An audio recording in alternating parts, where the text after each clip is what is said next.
Leijona riipus mies sisälläni. Mies raiskasi naisen kahdesti ja rukoili välillä.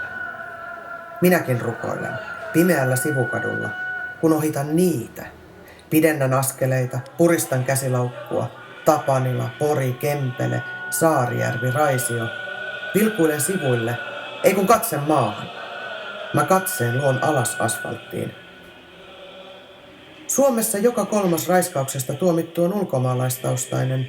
Afrikassa ja Lähi-idässä syntyneiden suhteellinen osuus 17-kertainen suomalaisiin verrattuna.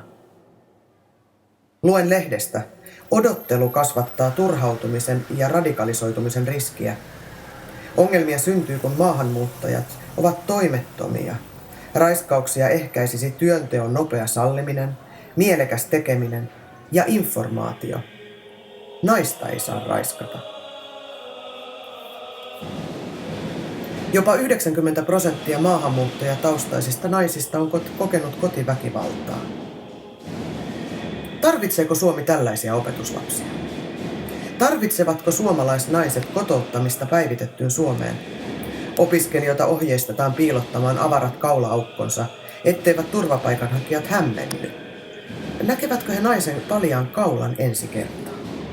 Naistutkimuksen professorin mielestä nuorten naisten olisi hyvä tajuta, ettei ole vaaratonta liikkua vieraasta kulttuurista tulleiden kanssa samalla tavalla kuin suomalaismiesten kanssa.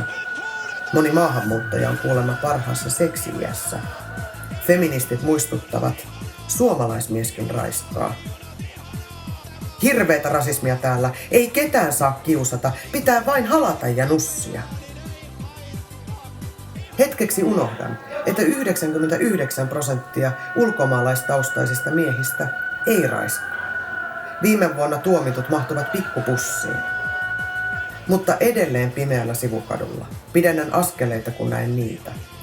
Mietin, mitä tekisin, jos ne uhkaisivat lastani. Löydän leijona riipus miehen itsestäni. Hurskastelisin, jos väittäisin muuta.